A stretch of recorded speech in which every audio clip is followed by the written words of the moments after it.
Hey guys, welcome to another video here on the AviationPro channel. Now, I got plenty of time because I'm in a holding pattern. So in this video we're going to discuss holding patterns and how to fly holding patterns when flying on the VATSIM network. Now this is quite a tough subject, so let's get right into it. First of all, we got some reasons why you may fly a holding pattern and some things you need to take into account. And then we're going to take a look at the theory behind holding patterns and put it into practice by flying a few holding patterns in the Boeing 737. And with that, of course, we'll also add some ATC phraseology because, hey, this is the VATSIM tutorial, right? So what are some of the reasons why you may need to fly a holding pattern? Well, simply, it can be very busy at an airport. Now, luckily on VATSIM, it doesn't get busy that much. It really only happens during very busy events where there's a lot of traffic heading for one airport that you may get an instruction to fly a holding pattern. But in practice on VATSIM, it doesn't happen that much. But of course, you do need to know how to fly one. Now, it depends a little bit on the airport, how likely it is that you have to fly a holding pattern.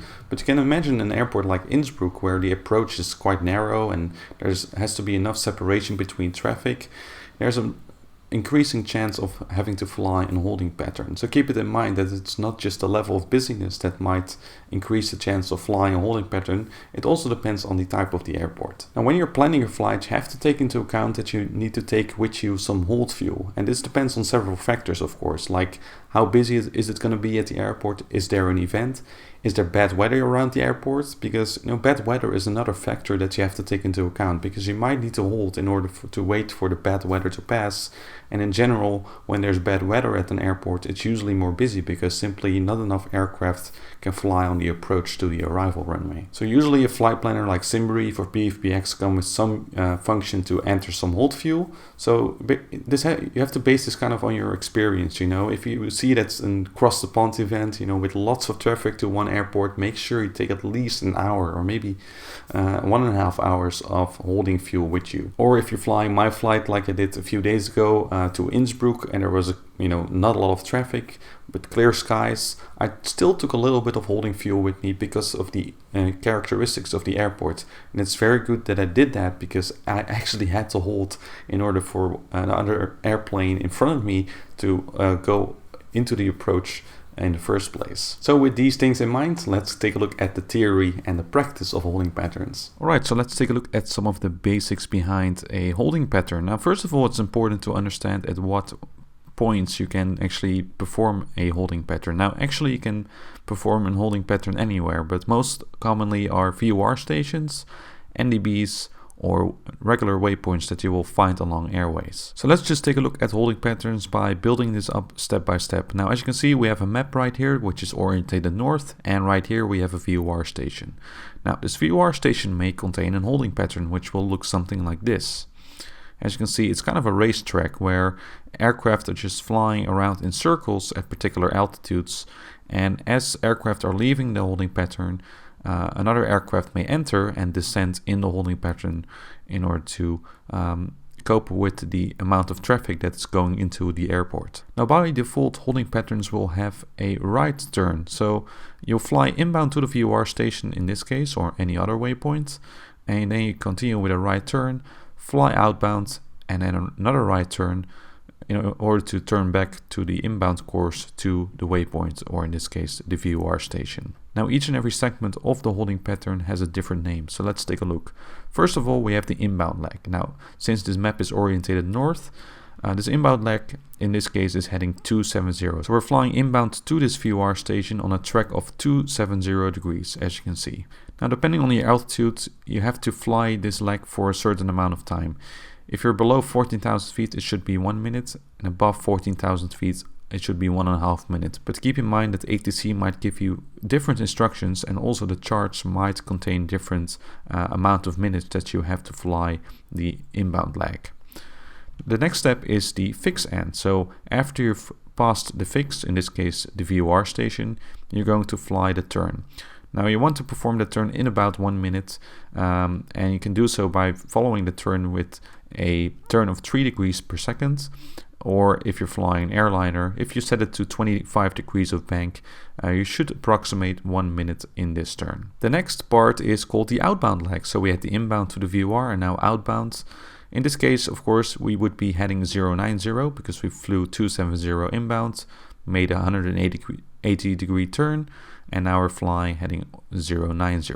Again, right here we have timings, and on the charts or ATC might give you different timings again, but by default standard 14,000 feet or less you fly the outbound leg for 1 minute, and above 14,000 feet you fly the outbound leg for 1.5 minutes. And then finally the last part of the holding pattern is called the outbound end.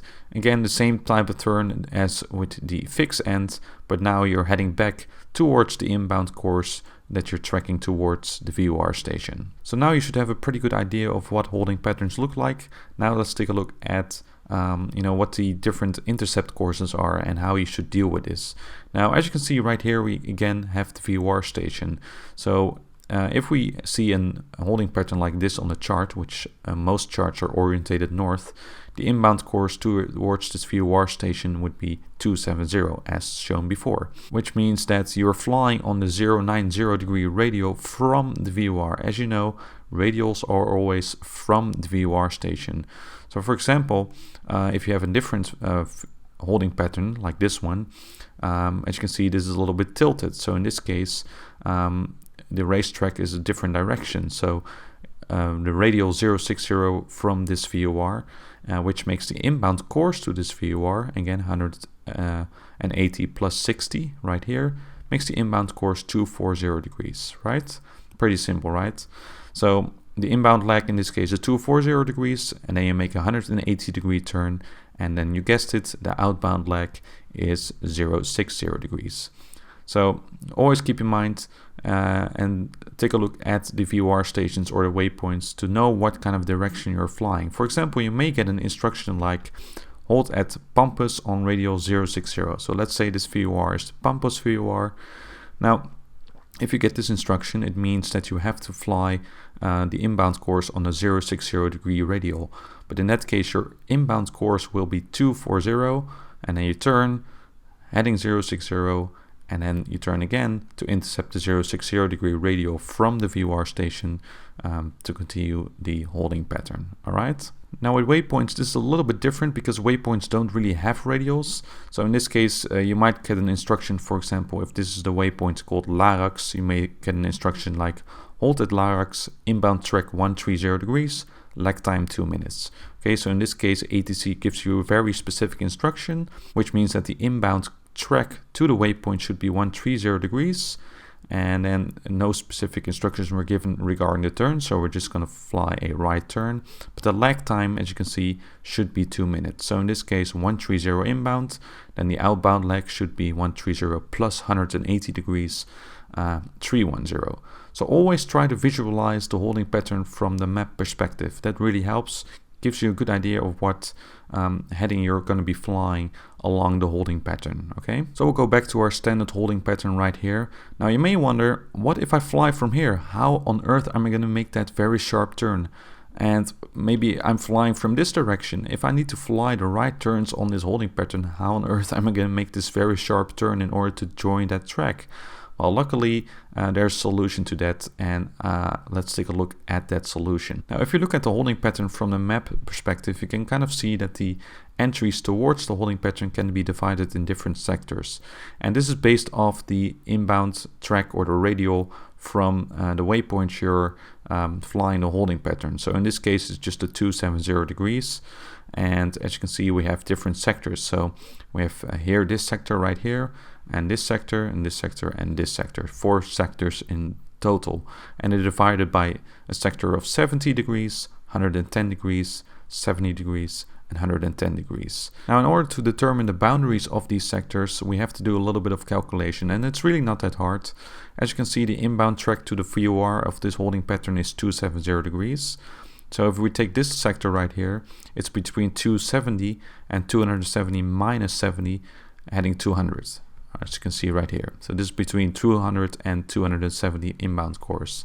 Same for this sector, 270 plus 110 in this case makes 380. Well, of course, there are only 360 degrees in a circle, so it will be 020, because 020 is still left. So this sector is between 270 inbound track and the 020 inbound track. So the reason why we take a look at these calculations will become evident a little bit later on, but basically we can take a look at these different sectors, and as you may already see, based on the direction you're entering the holding pattern, you will have to enter in a specific way. Now first we're going to take a look at the green zone. Now if you are entering the holding pattern anywhere from the green zone, so whether that be here or here, you will be flying what's called a direct entry. And as you can see, it kind of makes sense. So for example, the aircraft right now is flying from this direction, from the green zone, and basically it's going to fly to the waypoint, and it starts with the holding pattern directly. All right, you don't have to make some sort of weird turn. Basically, from any of these directions, it's possible to make this turn very nicely, or at least to maybe just fly overhead and then start with the outbound leg immediately. Okay, so this isn't called a direct entry procedure. Next, we have the parallel entry, and this is when you fly from this sector. Okay, now as you can see right here, it would be impossible to make this very sharp turn. So what you're going to do is you're going to fly to the waypoint of the holding pattern. You're going to fly parallel to the inbound leg for 1 minute, and then you're going to start the left turn in order to intercept the inbound track to the nav 8 or waypoint to start the holding pattern at a 45-degree angle. So in this case, the inbound track was 270 degrees, as you can see. So in order to intercept that with a 45-degree angle, we have to fly heading 225. So that's 270 minus 45. Okay, so that's called a parallel entry procedure. And last but not least, we have the teardrop entry, and that's when you arrive from the red sector. Basically, what you're going to do is you're going to fly, to the waypoint of the holding pattern, and then at a 30-degree angle, you're going to fly 1 minute. Right, so 30-degree angle in this case would be, of course, the radial again is 090 from the VOR station, and the inbound track is 270. So if we just take a look at the 090 outbound, 30 degree would be 90 degrees minus 30 would be 060. So we would be flying heading 060 for 1 minute, and then start a right turn to intercept the inbound track of 270 degrees again to the nav 8. All right, so this gives you an understanding of the different types of entries. Don't worry about it too much. Luckily, automation inside the airplane will take care of this automatically, but it's very good to understand the basics of this. And also, if you're a student pilot, you're gonna have to do this all by heart. You're gonna have to do those calculations and time it well. But also in the airliner, it's important to know and understand these entries so you can make sure that the aircraft is doing a proper job. So let's put this knowledge into practice. Let's say we have this VOR with again, the map is always orientated north to the north. In this case, the inbound course is 310, and then the outbound course is 130. So also the radial from the VOR is 130. So we can calculate again what are the boundaries of the different sectors. All right. So first of all, we can calculate this boundary right here. So that's 310 minus 70, which makes 240 degrees, as you can see. And then basically for the rest of the sector, we only need the other direction of the 240 degrees. So which is very simply 240 minus 180 is 060 degrees. Okay. So if we're approaching this VOR between an inbound course of 240 degrees or an inbound course of 060 degrees, we're going to be flying the direct entry procedure. Okay. Next, let's just determine this sector. Now that's very easy. We already calculated the 240 degrees, and this one is of course 130 because that's the exact opposite direction of the 310. So it's just 130 degrees right here. So this sector is between 130 degrees and 240 degrees. So if we're approaching the VOR between an inbound course of 130 degrees or 240 degrees, we're going to be flying the parallel entry. So we're going to fly parallel, and then like that we turn back. And lastly, for the last sector, we already determined these. So if we're approaching the VOR between 060 degrees inbound course and 130 degrees inbound course, we're going to be flying the teardrop entry. Okay. So if you're having trouble with understanding this, just make sure that you kind of try to draw a map of this on your own. Whether you do that using an actual pen and paper or maybe just using PowerPoint, you can get a good idea of how the holding pattern works and how to make these calculations. Now there are some great videos by Captain Joe where he explains some very good tips and tricks on how to calculate this very easily in the air. So make sure you check those videos out if you want to get a very good understanding of how to calculate this. But I wanted to show you this top-down view so you have an understanding of the different sectors and we can put it into practice. Now in a minute I will jump into the cockpit and explain holding patterns using the Rattenberg NDB on the arrival at Innsbruck. As you can see, this holding pattern is a little bit different than the ones we've seen before. In this case, the outbound leg is heading 046, so the inbound leg is heading 180 plus 46 makes 226, so 046 and then right turn 226 inbound. Now, as you can see, if we would fly the 981 Alpha arrival, we would be approaching from the right, and you can kind of already see that it's a direct entry. But just to be sure, let's just make a little drawing right here.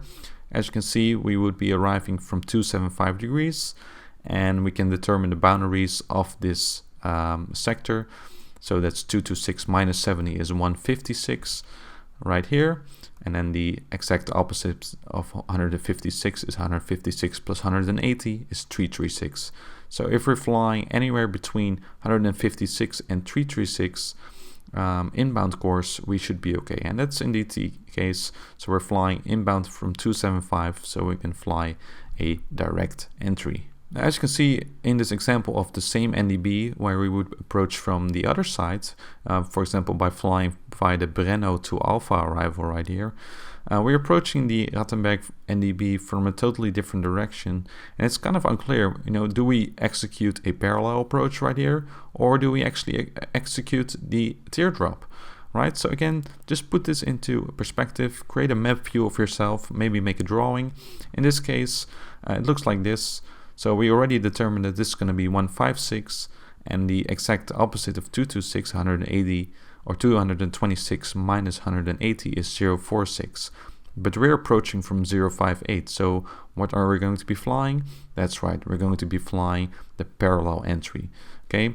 Because this sector right here starts at 046, and we're flying inbound to this NDB and of a heading of 058. Okay, so if we would be flying from this direction, for example, let's say heading 040, then we would be doing the teardrop entry. So by looking at this from this view, we have determined that we're actually going to do the parallel entry. So we're going to have to make sure in the aircraft whether this is actually correctly happening. Now before we jump into the cockpit, let's take a look at some different rules to remember about holding.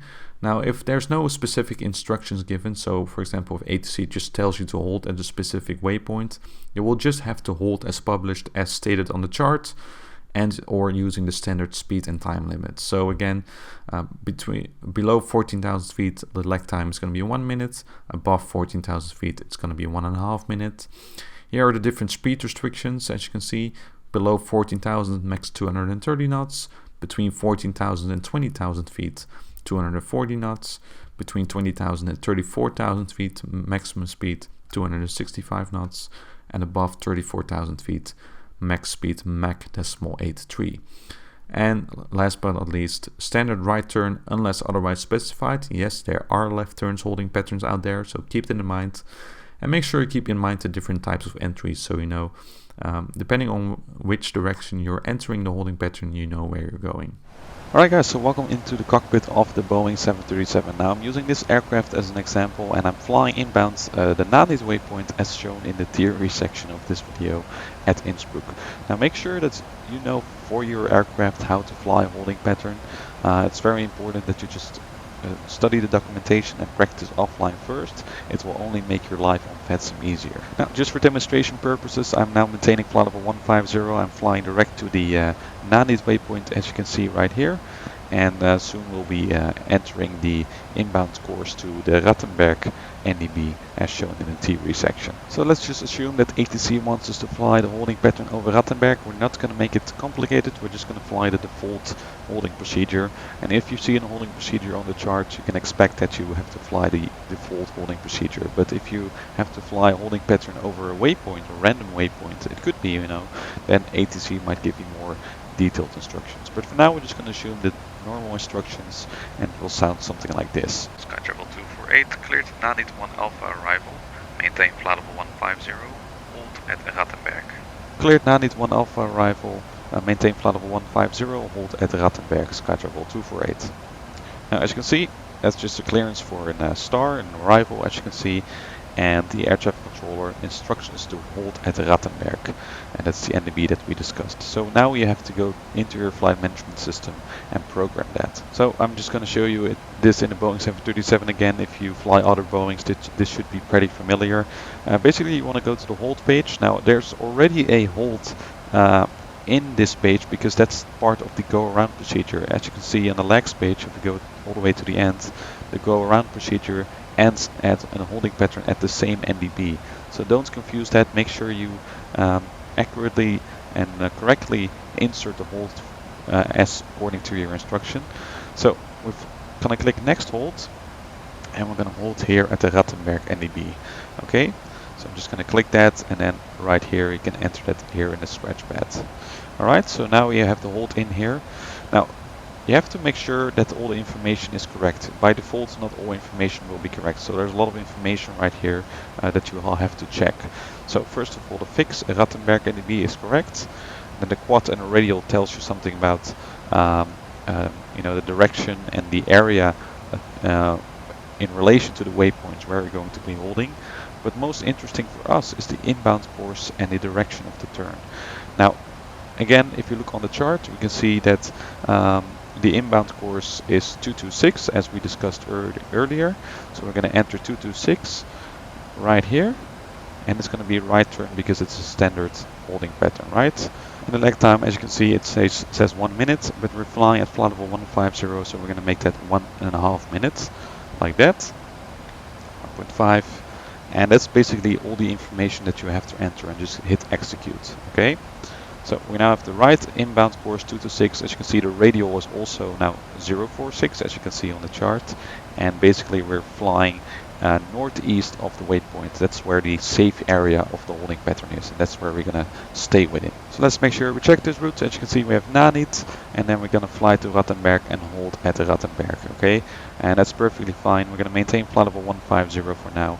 And what we can expect once we enter the hold is further descent instructions. So aircraft are being stacked, underneath each other basically. And as one aircraft descends, the aircraft above can descend further. So we can kind of go down in a spiral like that in order to separate the traffic. So this was an example of a standard holding pattern instruction. Now you may get more complicated holding pattern instructions. Again, this usually doesn't happen at published holding patterns. Usually only happens at random holding patterns. But we're going to use the Rattenberg NDB as an example. So it would sound something like this. SkyTravel 248, proceed to Rattenberg, maintain flight level 150. Hold on the 180 degree radio, inbound track 360 degrees. Left hand pattern, outbound time 2 minutes. Expect further clearance at time 1030. Proceed direct to Rattenberg, flight level 150, hold at Rattenberg on a 180 degree radio, inbound track 360 degrees. Left hand turn, outbound lag time 2 minutes, SkyTravel 248. As you can see, a very complex instruction. Basically the air traffic controller really gives you specific instructions for the holding pattern that you have to enter into the FMC, and the air traffic controller also gave an estimate of when you may receive further clearance. And this is helpful to determine your fuel planning, because if you have to stay in the hold for an hour but you don't have enough fuel for that, you might consider diverting. Okay, so in this case, for example, we have to go fly direct to Rattenberg. In this case, we have received the inbound course 360 degrees, and we're going to be flying a left-hand turn like that. And the lag time was instructed to be 2 minutes, and then you would execute it like that. So as you can see, this generates an entirely different holding pattern, right? For now, I'm just going to go back to the initial instruction, and then we're going to fly the actual holding pattern. Alright, as you can see, we're now approaching the Nanit waypoint, and we're soon going to be entering the Nanit 1 Alpha arrival. And we're going to fly towards the Rattenberg NDB with a 275 degree course, and then we're going to enter the hold. So just make sure you monitor everything, make sure you monitor the speed as well. As you can see on the flight management system, we can now see that we have a speed of 227 knots, which is within the limits. If you need to, we may also use one of the conventional modes like flight level change in order to control the speed that way. Just make sure that when you're entering the hold, you're flying the appropriate speed. If you look at the hold page, right right here you can also see that there's a best speed, so the most efficient speed to fly this holding pattern that you may use. Okay, so you could use that speed if you want to in one of the conventional modes. So we're now turning, as you can see, towards Rattenberg on 275, and as discussed in the theory section of this video, we should be entering via direct entry as we're approaching from the big sector where you can simply fly direct. So what will happen if we will closely monitor the airplane, it will probably fly towards Rattenberg and then make a right turn and then immediately join the outbound leg. And we can time that for 1.5 minutes just to make sure everything is okay. Okay, now I'm going to use level change right now, just use the best speed as indicated in the flight management system. And you don't have to fly very fast. I mean, if you fly very fast, it's just less efficient, right? So just fly nice and slow.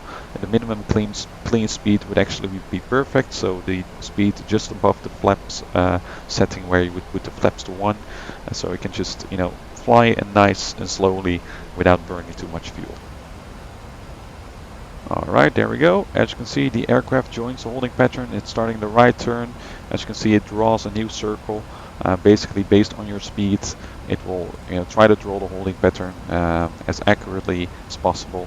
It may not fly the exact route, but you can just kind of take a look and see what it does. So, as you can see, we're now basically flying straight towards the outbound leg pretty much.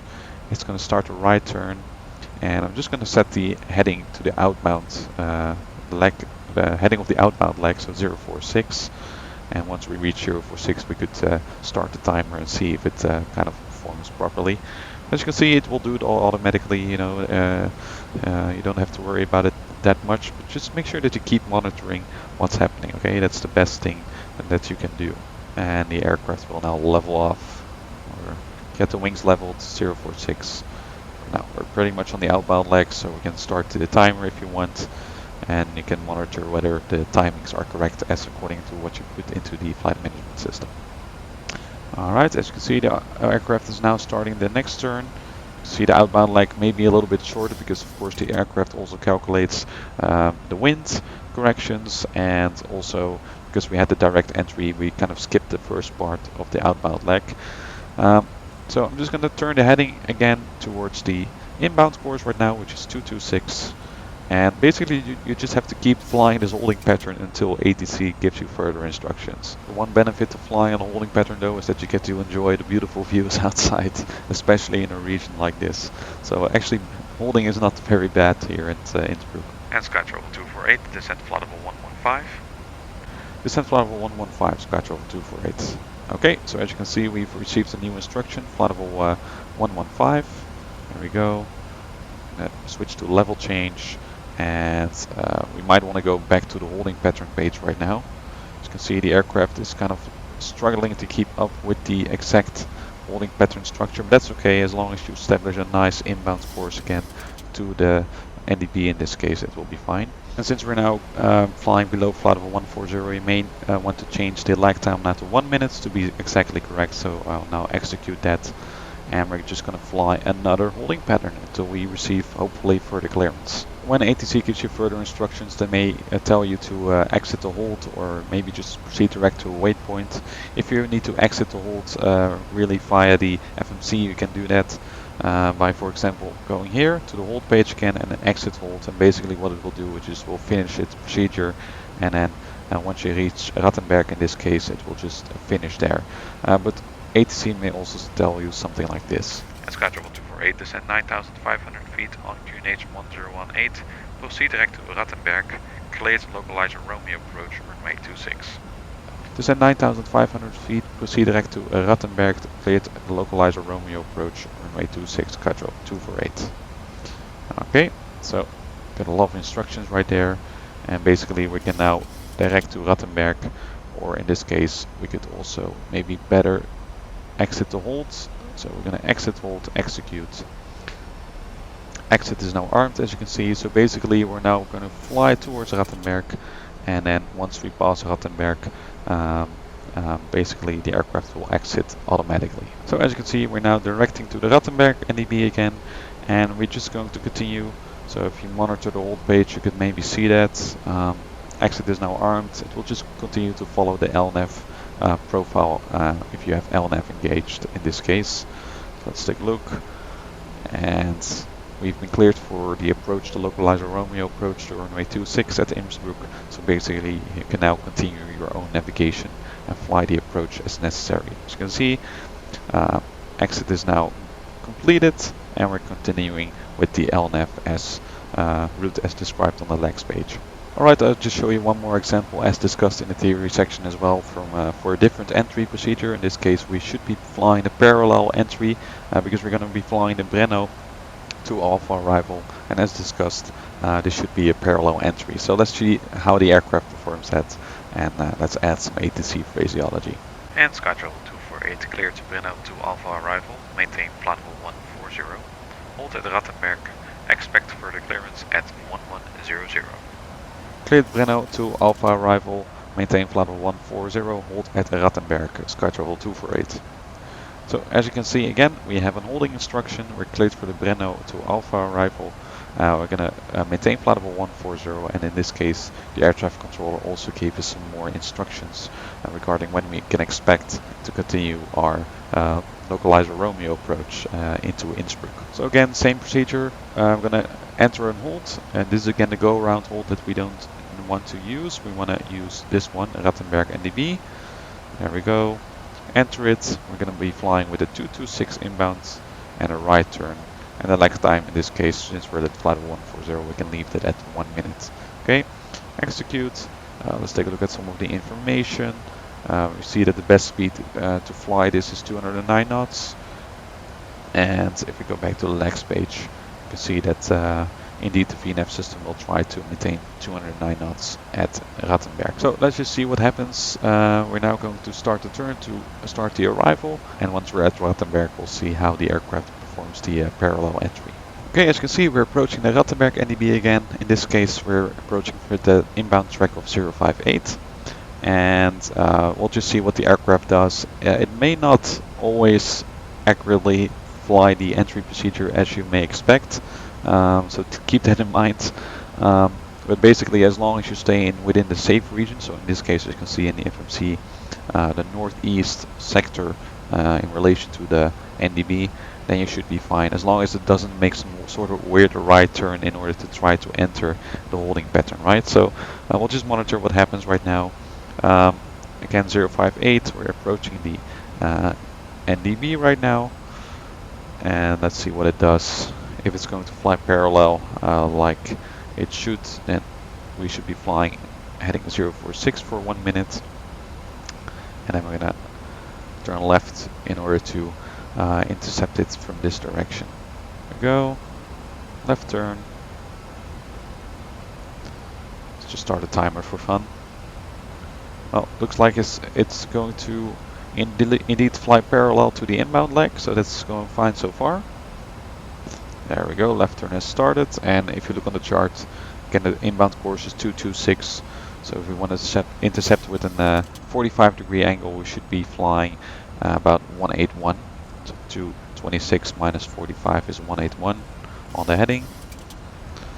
And as you can see, it now has completed this turn, and it's now going to basically fly with the intercept angle in order to fly direct to the Rattenberg NDB again. And as you can see in this case, it almost perfectly aligns up directly.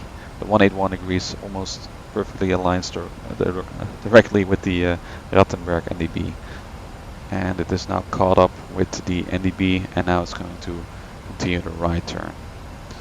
Okay, so as you can see, you may need to increase the bank angle in this case because the aircraft is struggling a little bit to keep up. So try to monitor the situation, make sure it doesn't go too much out of hand, because there may be other traffic right here. And always make sure that you keep an eye on the traffic. So also align the heading bug in this case, so that if the aircraft is not following the track properly, you can just quickly fly a heading in order to stay clear of the traffic. So again, as you can see, don't always fully rely on automation, because you really need to understand the way the aircraft should enter. And as you can see, it now overshoots the holding pattern a little bit, so always keep an eye on the other traffic in the area and make sure that you use the conventional modes if necessary in order to make sure you stay clear of other traffic. It's very important. So monitor the situation. As you can see, the aircraft is now tracking back to the holding pattern, and it now should continue to fly the holding pattern normally. So as you can see, holding patterns and flying holding patterns can be quite complex and interesting, but I hope this video has helped you understanding what holding patterns look like and how to fly them. And one last tip that I'd like to give you: if you want to understand holding patterns, just try to make drawings by yourself. Try to just create a random holding pattern and draw out the different sectors and, determine, okay, if I'm flying from this direction, what kind of entry procedure do I need to fly? And also practice this with smaller aircraft without automation. It's great fun and definitely helps give you a better understanding of holding patterns. So thank you for watching this video here on the Aviation Pro channel. Make sure to check out some of my other videos and make sure that you stay tuned for the next multi-crew flight this Saturday, where we'll be flying the Cross the Land event on VATSIM. So stay tuned for that, and I will see you on the next video.